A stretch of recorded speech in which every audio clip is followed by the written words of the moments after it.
Muy bien, bienvenidas, bienvenidos. Vamos a iniciar la sesión de hoy. Nos quedamos con la instrucción de los espíritus y hablan del deber. Del deber es una palabra muy fuerte, es algo que casi nadie queremos escuchar usualmente. ¿Cuál es el debería? ¿Cuál es el ideal? ¿Cuál es la reacción o la acción que debemos tomar ante una circunstancia, ante una propuesta, ante un infortunio? Ante una invitación de dar un poco más de lo que estamos dando, ¿no? Y bueno, el tema es muy bonito. El deber viene conectado, viene unido al tema de la virtud. Me gustó cuando lo leí y la verdad que trae mucho que podemos, podemos obtener esa esencia, ¿no? Dice, voy a ir leyendo y comentando para que sea breve. El día de hoy vamos a hacer una instrucción breve. Dice, el deber es la obligación moral del hombre. El deber es la obligación moral del hombre, en primer lugar para consigo mismo y a continuación para con los otros. El deber es la ley de la vida. Es es una cosa muy contundente, es una exhortación y es un énfasis tremendo. Es una obligación moral del hombre. Es como dijéramos, el deber es la necesidad que tiene el alma de cumplir con el alma universal, de cumplir con su naturaleza, con su razón de ser, de no evadirse, de no falsearse, de no ocultarse, de no desviarse, de no hacer triquiñuelas para salir del contexto divino, del contexto que debería ser. Vamos, el debería ser o el debería es una obligación de todos los seres en el sentido de una exhortación que nos hace el alma continuamente a través de la conciencia, a través de la voz de la conciencia. Y dice que es un deber, es una obligación moral. La palabra moral se refiere a la parte de los valores del espíritu. Es una obligación moral en primer lugar para consigo mismo. Es decir, el deber de mi ser, de mi esencia, de mi naturaleza, de mi alma. Es por eso, es una obligación moral para conmigo mismo y a partir de ahí para con los otros. Es como un reflejo. Si yo me amo, si yo me honro, si yo me respeto, si yo me valoro, si yo me cuido, si yo me amo en ese sentido, voy a poder hacerlo con los demás. Pero si no tengo ese valor o ese grado de rectitud, no lo voy a poder manifestar en los demás, porque ¿cómo puedo ser bueno con los demás si no lo soy conmigo mismo?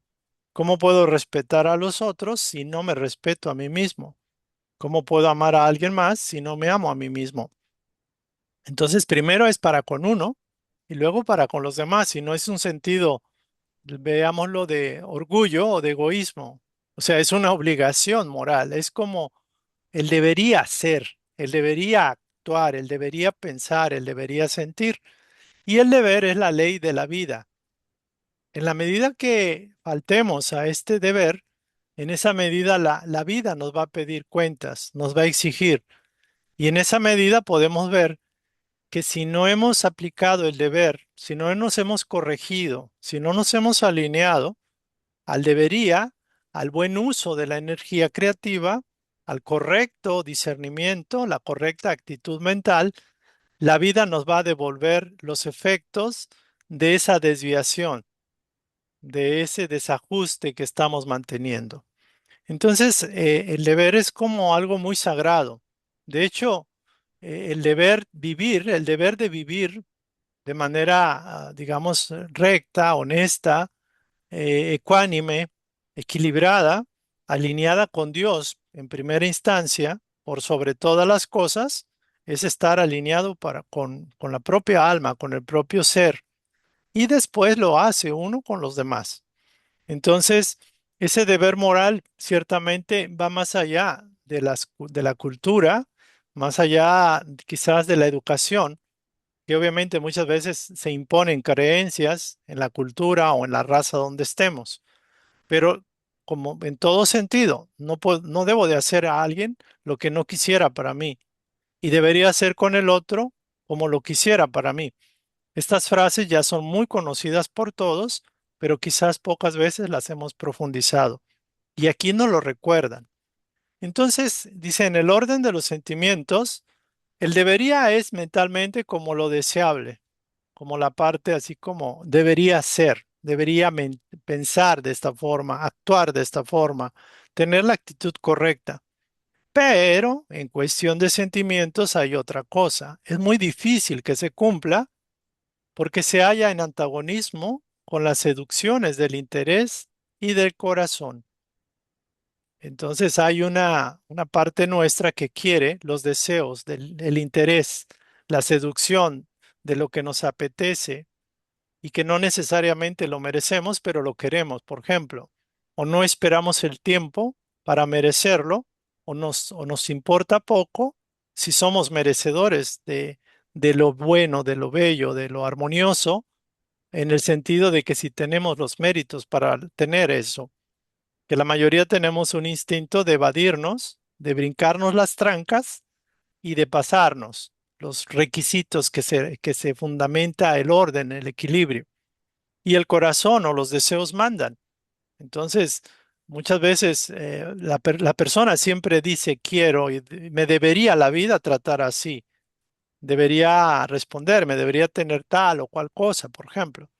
Y cuando nos enfrentamos a la circunstancia de que no lo tenemos, de que tenemos lo contrario, de que la vida nos trata mal o que nos limita aparentemente, entramos en conflicto y hay rebeldía del corazón.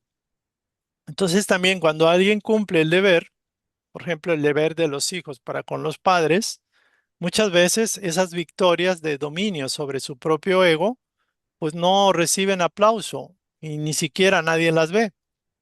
Y también cuando fallamos en el deber, normalmente se queda oculto, no están sometidas a la represión o al castigo, aparentemente.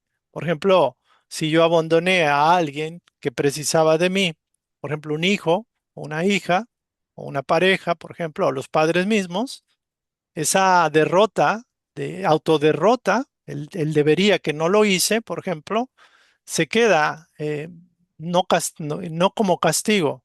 La gente muere, la gente se va y quizás queda únicamente la conciencia de no haber hecho lo que debía haber hecho.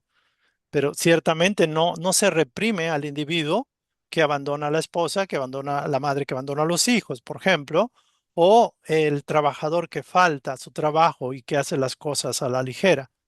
Pareciera que no hay una represión automática, un efecto corrector. Entonces, el deber íntimo del hombre está confiado a su libre albedrío, o sea, depende de la propia capacidad del individuo de elegir, y el aguijón de la conciencia, porque aunque uno lo quiera, o sea, uno cabeza dura, y no quiera uno aceptar y reconocer que no cumplí lo que debía haber hecho, por ejemplo, el aguijón de la conciencia en su momento puede ser muy crudo. Entonces, es ese guardián de la probidad interior, o sea, nos recuerda nuestro grado de autenticidad. Dice, nos advierte y sostiene, pero a menudo se muestra impotente ante las tentaciones de la pasión, ante nuestros desvaríos y nuestras apetencias, como caballos sin freno, ¿no? Como caballos no educados, por decirlo así, no domesticados. Entonces, el deber del corazón fielmente observado eleva al hombre. Entonces, muy importante esto. El deber comienza exactamente en el punto en que amenazáis la felicidad o la tranquilidad de vuestro prójimo y termina en el límite que no deseáis que nadie trasponga en relación con vosotros. Pues el deber empieza cuando tienes que respetar al otro o cuando puedes afectar la felicidad o la tranquilidad del otro, por decirlo así. Ahí es donde se aplica o se activa o se debería activar el deber. ¿Hasta qué punto estoy ayudando o estoy afectando la tranquilidad, la paz o la felicidad y el bienestar del otro? En ese momento que debería hacerlo y no lo hago y lo transgredo, ahí ya estoy pasando la frontera, el límite. Y también termina en el límite que no deseáis que nadie trasponga en relación con vosotros. Es decir, que también tú quieres que se respete el otro y que el otro debe tener ese respeto para contigo, por decirlo así. Dice, todos, pequeños o grandes, chicos o mayores, instruidos o no, todos sufrimos por las mismas causas. ¿Y por qué razón experimentamos sufrimiento? Para que cada uno juzgue en su sana conciencia el mal que ha podido hacer. Es decir, yo estoy sufriendo y puedo sufrir, no sé, una enfermedad, un disgusto, una traición, ¿y con qué propósito?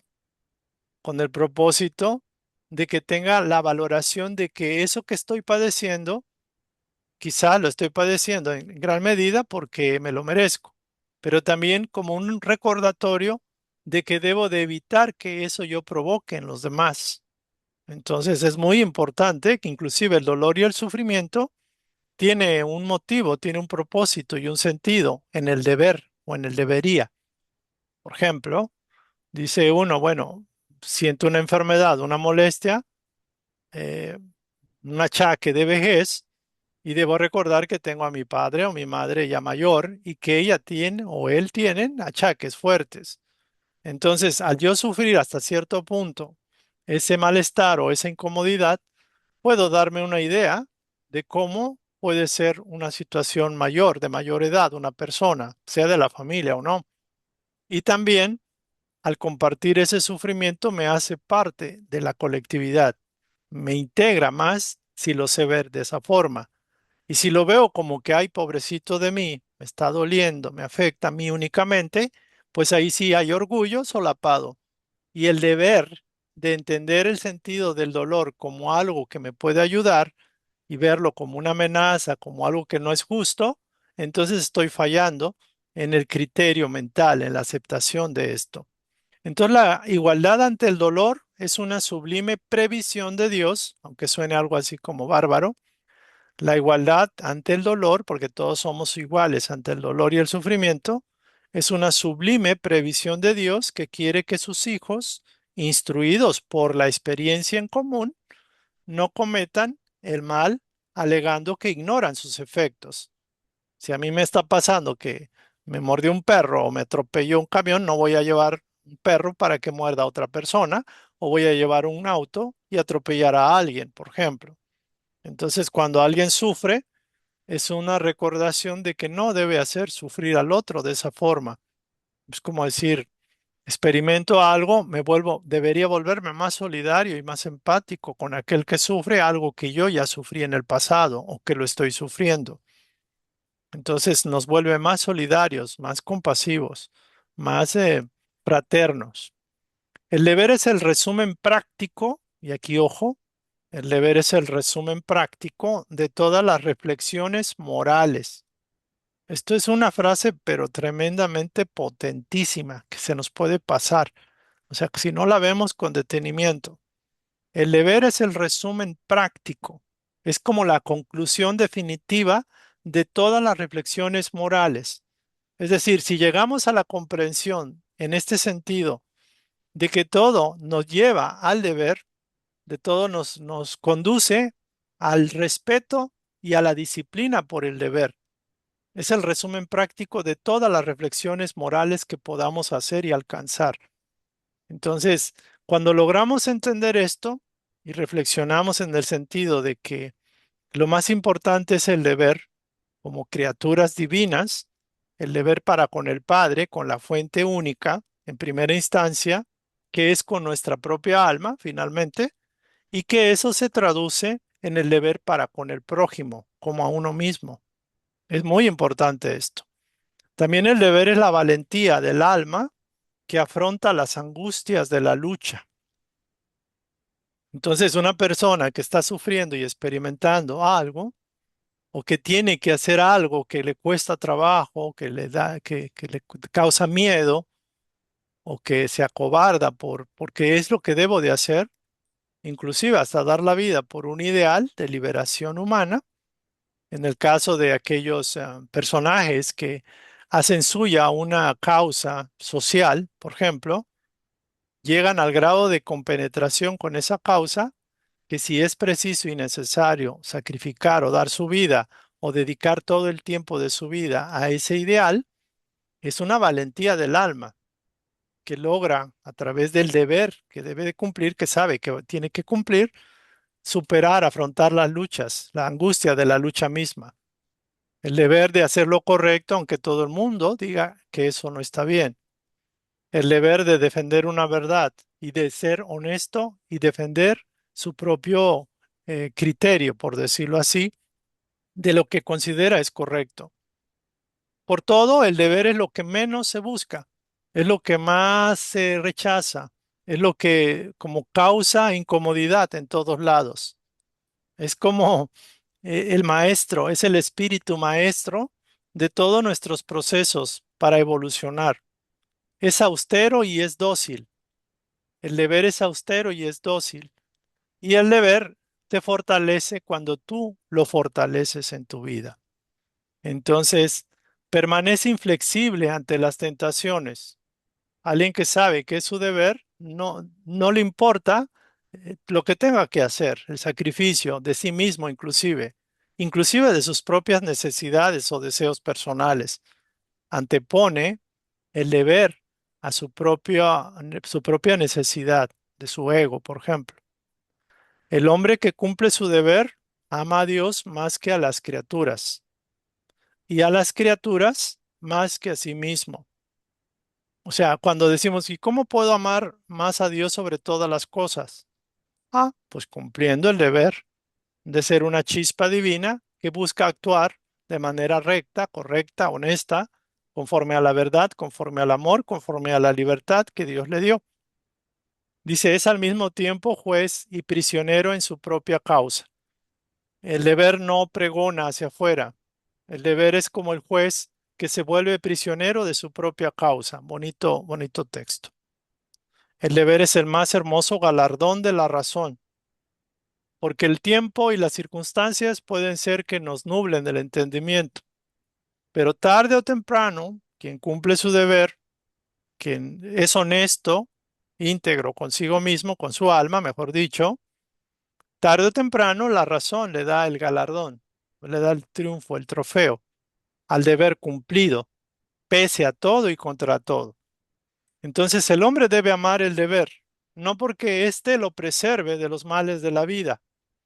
O sea, bueno, estás cumpliendo el deber y por el deber, pues, vas a estar sano, vas a tener todo y no te va a pasar nada. No, muchas veces sucede todo lo contrario.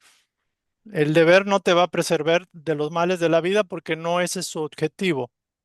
Los males a los que la humanidad no puede sustraerse, ¿por qué?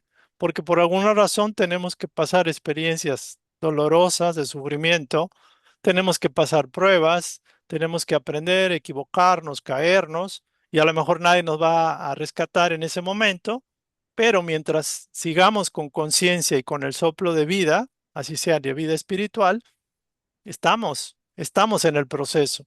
Entonces el deber no te va a solapar algunas cosas que tenemos que vivir, que muchos pensamos que sí, pero luego nos damos de golpes y decimos, pero ¿por qué si yo soy buena gente, si yo hago el bien, si yo procuro, estoy cumpliendo mi deber, me llega santo relámpago, truenos y centellas, ¿no? Porque el deber no te va a preservar de los males de la vida. Los males a los que la humanidad no se puede sustraer por razones del tipo que sea, karmáticas o de causa y efecto, por mentalismo, por las creencias inconscientes, por lo que quieras, sino porque confiere al alma el vigor, o sea, la energía, la fortaleza, la vitalidad necesaria para su desarrollo, para su crecimiento y su expansión porque los diamantes buenos, los más duros, los más brillantes, se hacen con las mayores presiones. Y eso es una ley física también. Entonces aquí termina la obligación moral de la criatura para con Dios, no cesa nunca. O sea, el deber moral, el deber de la criatura para con Dios en cuestión de alinearse, de estar, de darle una y otra vez hasta atinarle al blanco, no cesa nunca. Es una ley. O sea, tenemos que hacerlo, nos guste o no. Sed perfectos como yo soy. O sea, ya estás aquí, ya eres parte de Dios, eres chispa divina, ya eres hijo de Dios. Pero eso no te quita que cumplas tu deber. No te lo va a eximir. Debe reflejar las virtudes del Eterno. O sea, es una ley, sed perfectos como yo soy. Y dijo yo, bueno, ¿cuánto tiempo? El que haga falta. Entre más te apliques al deber, más rápido vas a llegar y menos problemas vas a tener, pero que uno los va a tener, nadie se escapa a ellos. Entonces debes reflejar las virtudes del Eterno, que no admite bosquejos imperfectos. Suena tajante, pero sí, si hay algo imperfecto es que necesita perfeccionarse, porque quiere que la belleza de su obra resplandezca ante Él. Qué bonito. O sea, quiere vernos perfectos porque Él es un reflejo de nosotros y nosotros vamos a ser un reflejo de Él, tarde o temprano, en esta o en mil vidas después, no importa. Y lo dijo esto Lázaro, París 1863. Es una instrucción así como que tremenda instrucción, muy fuerte, pero muy hermosa y muy verdadera, muy empoderadora, vamos. Ujú. Bueno, si alguien tiene algún comentario, hacemos una pausita de los compañeros que están. ¿Alguien tiene algún comentario, alguna pregunta? Yo, David, A ver, oye, pues fíjate, a mí me resuena esto del deber, porque algún día a mí se me ocurrió decir, bueno, es que las mamás sacrificamos cosas por los niños, por nuestros hijos, pero de veras lo dije de corazón. Y mi hija volteó y dijo, o sea que somos un sacrificio para ti. Y o sea, fue fuerte y me hizo no dudar, pero yo dije, bueno, es que si el sacrificio es dolor, porque uno piensa que el sacrificio es dolor, ¿sí? Pero eso hace muchos años. Y ahorita me resonó con el deber. O sea, este es mucho material, ¿eh? Verdaderamente el deber tiene mucho material, lo estás súper resumiendo, David, porque el deber no es obligación y sí, y sí, porque como lo dices, son lineamientos y lineamientos por donde nos tenemos que ir, sin obligación, pero sí por ahí. Es un camino que tenemos que seguir. Pero bueno, lo que te iba a decir es, el deber es sacrificio, ya lo mencionaste, pero no el sacrificio de, ay, sí, yo me voy a sacrificar y yo sufro, no, es sacrificio porque sí, para ir por aquí, pues tengo que evitar irme por acá, ¿sí? A los placeres, al gusto, a otras cosas. Ahí es un sacrificio, pero porque me voy sobre el lineamiento, no por sufrimiento. Y luego, esto se me vino a la mente de que dice, que hacer su plan. Esto pasa que porque a veces estamos, a mí me sonó lo que dijiste, en curvas, bajamos y subimos, pero siempre tenemos que estar en el camino. Esto está como cuando hace uno un plan, ¿sí? O un propósito.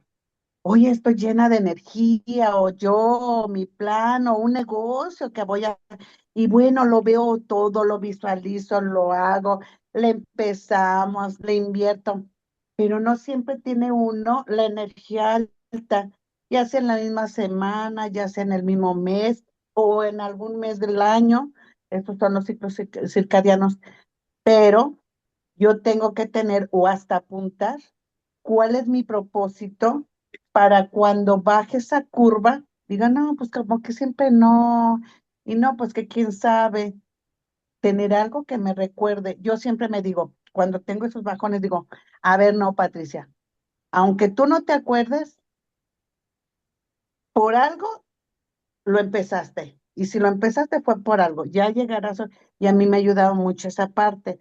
Entonces, pero lo que quiero es el deber nos ayuda a mantener la línea aunque haya esos bajones. Eso lo puse como ejemplo. ok, Pero la otra, bueno, terminando ese ejemplo, perdón, dice, a veces baja, pero el deber de hacer, ejecutar y cumplir nos hace ir en la línea, ¿sí? Y cuando hacemos esto, nos da fortaleza, voluntad y sabiduría, ¿sí? Porque muchas veces pedimos, ay, Padre, dame voluntad, fuerza de voluntad. Ay, Diosito, dame fortaleza. Pues a veces esas palabras no nos entran, David, pero el hacer y deber, pero no el deber como obligación, el deber porque por ahí es el alineamiento, ¿no? Bueno, según así te entendí yo. Sí, Y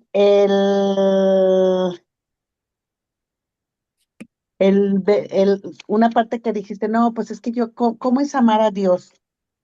Es eso exactamente. Muchas veces creemos que querer a Dios es pasarnos las rezando, llenas las paredes, perdón, y con de veras, o con muchas imágenes, y decimos, no, pues es que yo sí quiero a Dios. No, pero también eso, tal vez a unas personas les ayude, porque somos humanos que a veces tenemos que ver, palpar o leer o sentir, pero también son estos principios y estas leyes que nos llevan al fin y al cabo a nuestros propósitos y a nuestro interés de ser buenos seres humanos. Es mi ok. aportación. Muy bien, gracias. Sí, aquí lo maneja básicamente como una obligación moral, aunque tú lo comentas como que no es una obligación. mm, el deber es como una fidelidad a nuestra esencia, a nuestra naturaleza auténtica, o más profunda, más original, más real. En ese sentido, es una obligación que nos conlleva a decir, si quiero vivir en la verdad, si quiero ser un canal de amor, si quiero manifestar sabiduría, si quiero ser uno con Dios, hay un deber, hay un compromiso, hay una necesidad de aprender a alinearme con el todo. Entonces, para tal efecto, la palabra obligación moral o las palabras obligación moral es correcto. O sea, una obligación es como algo que te está succionando, que te está jalando, que te está mandando a que cumplas, pero hay otra parte que dice, no, pues no, no quiero, quiero lo otro.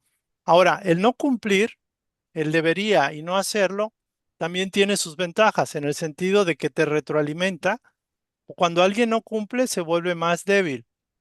O sea, su capacidad de concentración, su capacidad de realización, su capacidad, digámoslo así, de enfoque para lograr algo, no se le da porque se dispersa y se desenfoca. Es decir, si estoy cumpliendo con otras cosas que pudieran ser más placenteras, tiendo mucho a perder fortaleza con la falta del deber, con la falta del cumplimiento a lo que debería ser. Entonces, todo nos lleva a que a través del deber fortalecemos, entre comillas, la voluntad, logramos el discernimiento de saber cuál es el deber y cuál es el que no debería ser, o sea, no el deber del ego o de la parte humana, y se logra discernimiento, y el deber también nos procura a desarrollar el amor a lo sublime, a lo elevado, a lo que es divino, a lo que es nuestra verdadera naturaleza. Entonces todo sirve. El deber es como la palanca de toda la maquinaria de la evolución. Y la mayoría no la busca así ni la quiere, porque no la entiende. Entonces, interesante el punto. Vamos a continuar para ya ir cerrando, porque la charla va a cerrar ahora. Dice la virtud. Aunado con el deber, la virtud en su más alto grado comprende el conjunto de las cualidades esenciales que constituyen el hombre o la mujer de bien. Ser bueno, ser caritativo, laborioso, sobrio y modesto son cualidades del hombre virtuoso o de la mujer virtuosa. Lamentablemente, esas cualidades muchas veces están acompañadas de pequeñas enfermedades morales que les quitan el encanto y las empalidecen. Entonces, la virtud es el conjunto de cualidades, de virtudes, válgase, o de aspectos eh, que son productivos, constructivos, benéficos, que desarrollan la evolución y que son una resultante de la evolución del ser. Una persona que es buena ha evolucionado más que una persona que sigue siendo o queriendo ser mala. Una persona que se ha vuelto caritativa está en un nivel de virtud que quizás un tacaño no lo está todavía. Una persona trabajadora, laboriosa, cooperativa, tiene una cualidad que no la tiene aquel que es apático, orgulloso y flojo. Entonces, todas las cualidades que mencionamos aquí conforman lo que es la virtud. Lo hablaban los griegos, o sea, como la virtud, como la cualidad o los atributos que nos acercan a la propia divinidad o nos emparejan con ella, nos acercan a ser uno con ella. Entonces, aquí también lo cierto es que, pues, como todo, no todo es perfecto y no todos tenemos las virtudes completas ni bien desarrolladas y siempre hay como resquebrajamientos, siempre hay como porosidad, siempre como que hay ahí, digamos, las grietas y esas tarde o temprano pueden afectar la virtud. Por ejemplo, si la persona tiene poder, tiene facultades, tiene inteligencia, puede ser inteligente, pero puede ser orgulloso. Un científico inteligente, pero tiene el orgullo, o un doctor que es muy inteligente, pero tiene el orgullo de cobrar mucho, grandes cantidades, porque se muestra como una persona que merece el dinero en demasía. Entonces, una persona que puede ser modesta, por ejemplo, puede ser una persona que también es débil. La modestia es buena, pero la debilidad puede ser, se deriva de la falta de inteligencia por permitir que otros les hagan daño. Entonces tenemos que buscar el equilibrio en las virtudes y sobre todo el discernimiento para aplicar fuerza o fortaleza o amor. Y la sabiduría es lo que está en medio, por decirlo de alguna forma. Entonces lo más importante, cuando los seres tienen cualidades y mantienen esa modestia, que es una modestia no por personalidad, sino por el alma. San Vicente de Paúl era virtuoso, el cura de Ars también era virtuoso y tantas personas que son virtuosas, pero lo hacían por ese impulso interior. Se dejaban llevar por sus aspiraciones y practicaban el bien con desinterés absoluto y en pleno olvido de sí mismos. No porque quisieran ser santos, no porque quisieran ser maestros ascendidos, no porque quisieran no regresar a la tierra otra vez, sino porque ya estaban en ese nivel de evolución en el cual para ellos practicar el bien por el bien mismo, con desinterés personal, con el olvido de sí mismos, era una necesidad para cumplir el deber. Entonces la virtud la ponían en función del deber o del debería ser y ellos por ende obtenían mayores beneficios. Entonces, apartad de vuestros corazones la idea del orgullo, de la vanidad y del amor propio, que muchas veces dice hay que tener amor propio, pero se confunde mucho. Aparta de ti la idea del orgullo, de la presunción, del protagonismo, de la vanidad, del amor propio, que ineludiblemente quitan el encanto de las virtudes, de esas hermosas cualidades que son las virtudes. Digamos que las opacan en su brillo. Dice, admitimos que el hombre que practica el bien en general experimenta una satisfacción íntima en el corazón. Más de alguno de nosotros que hacemos alguna vez algún bien, sentimos la satisfacción de que estamos cumpliendo, pero un cierto orgullo sutil.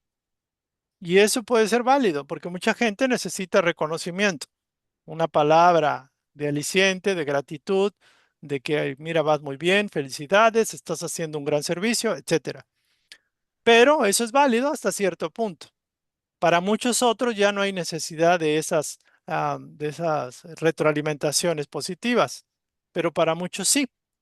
Dice, y esto puede ser hasta cierto punto natural en el ser humano. Pero a partir del momento en que esa satisfacción se exterioriza en busca de recibir elogios, aplauso o reconocimiento, degenera en amor propio. Es decir, cae en una especie como necesito que me retroalimenten y que me den apapacho, por decirlo así. Entonces la virtud es una gracia que deseo para todos los espíritas sinceros. Esto lo dice el instructor. La virtud es una gracia, es modestia, es caridad, es fortaleza, es mesura, es equilibrio, es tolerancia, es paciencia, es indulgencia, es bondad, es saberse callar cuando tenemos que callarnos, es hablar con mesura y con respeto, respetando el libre albedrío del otro, aunque difiera de nosotros. Dice, más vale poca virtud con modestia que mucha virtud entre comillas, virtud o cualidad con orgullo. Por el orgullo, las generaciones sucesivas se han perdido. Por la humildad, habrán de redimirse un día. Franco Nicolás Medelain, París 1863. Y aquí terminaría la instrucción, ¿sí? Para que en la siguiente continuemos para terminar ya el capítulo 17, los superiores y los inferiores. Si alguien tiene algún comentario, algún punto de vista en esta segunda parte, agradeceré que lo comenten. Muy bien, bueno, estamos terminando. Ay, no, yo sí, David, perdón, Adelante, por favor. perdón. A ver, David, entonces, amor, aquí el amor propio lo ponen como no virtud Correcto. y la autoestima entra dentro de lo que es amor. Fíjate, es que es bien importante, David, porque si por algo luchamos aquí los seres comunes, es para subir nuestra autoestima y nuestro amor propio. O sea, la verdad. Sí, Y aquí ahorita estoy escuchando que el amor propio nos puede llevar a no a lo que no sea una virtud, pero entonces conviértemelo o hazme entender, entonces es porque dice el amor propio nos puede llevar al orgullo, esa parte la entiendo cuando el amor propio sube y exacerba, ¿sí? Porque también, por ejemplo, la humildad, entre el orgullo y la humildad, es un juego que le gusta mucho al ego. Si no nos puede llegar por el orgullo, nos llega por la humildad falsa, ¿sí? Pero ¿cómo que el amor propio y la autoestima, si me puedes explicar un poquito eso para entenderlo un poquito más en mi corazón? claro, con todo gusto. De hecho, el amor propio aquí se maneja como el amor al propio ego. Ah, Dice, apartad de vuestros corazones la idea del orgullo, de la vanidad y del amor propio. El amor que requiere el ego, que requiere la personalidad. ah, El amor propio es como la necesidad del ego de sentirse valorado, de sentirse reconocido, de que se le dé gratitud. ya, Y otra cosa, el amor propio como tal a nivel de psicología es como la autoestima. La autoestima es como una valoración del propio ser, aún inclusive de la propia personalidad, pero con miras a mantener un equilibrio.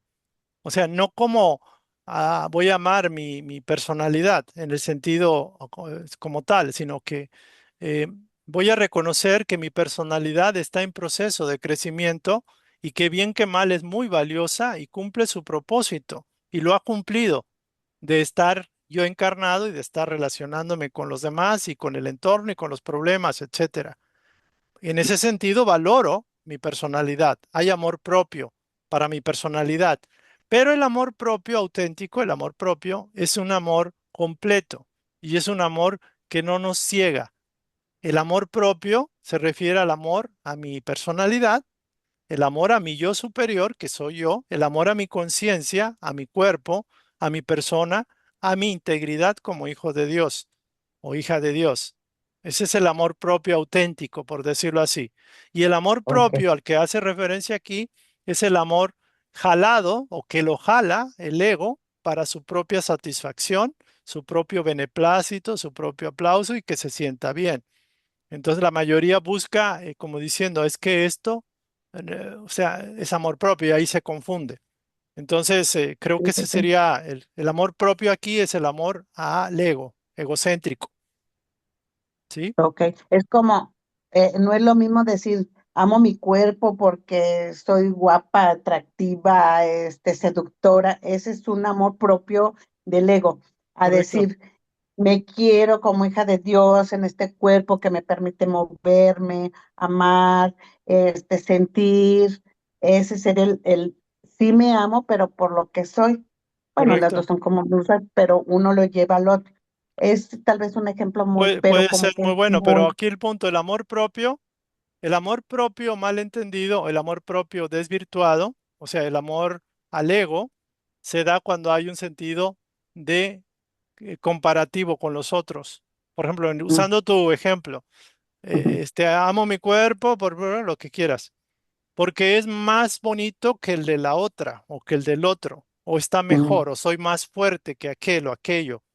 Entonces ahí ya hay un sentido de que aparentemente por amor propio estoy valorando y aplaudiendo mi cuerpo, pero en detrimento rebajando el de los otros, o menospreciando o no aceptando que los otros también tienen el mismo derecho que el mío, por ejemplo. Entonces, el amor, aquí el amor propio se refiere al amor egocéntrico, el amor hacia la personalidad, porque ok, la personalidad lo está jalando.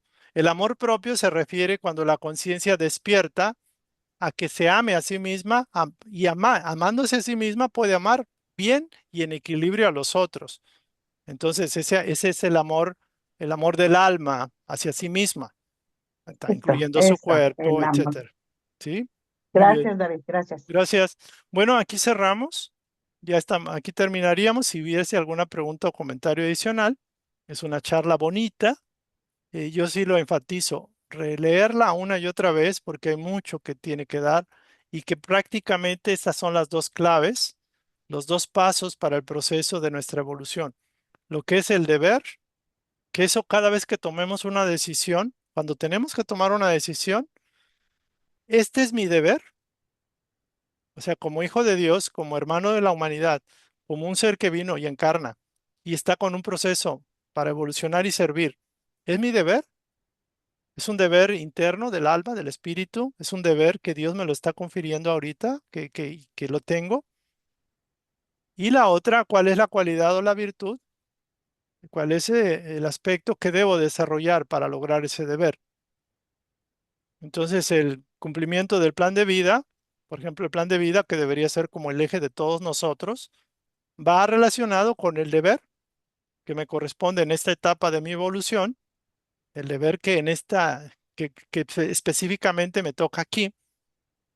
Y el desarrollo de la virtud que me va a permitir cumplir con el deber, pero también subsanar las debilidades que no son virtud y transformarlas gradualmente en virtud para fortalecer el deber, la acción, ¿no? Entonces, es una reflexión que se las dejo ahí de tarea y que la pueden sacar y profundizar a través de la lectura de este texto y agradeciendo a todos los compañeros que tienen a bien revisar esta instrucción. Es muy poderosa esta instrucción, es muy sencilla, pero las claves están aquí. Casi, casi a diario podríamos utilizar esas dos palabras, el deber y la virtud, que en eso se encierra todo nuestro proceso evolutivo. Y bueno, aquí le paramos. Que pasen bonita noche, agradeciendo a la espiritualidad superior la oportunidad de estar otra vez juntos. Pues me despido y nos despedimos todos y nos vemos para la próxima sesión. Muchas gracias a todos por su asistencia, su presencia. Estamos en Gracias, Gracias, contacto. David. David. Gracias. Gracias. Gracias, Bonita David. noche. Un fuerte abrazo. Bendiciones. Buenas Gracias, noches. buenas noches. Buenas noches. Gracias. Buenas noches.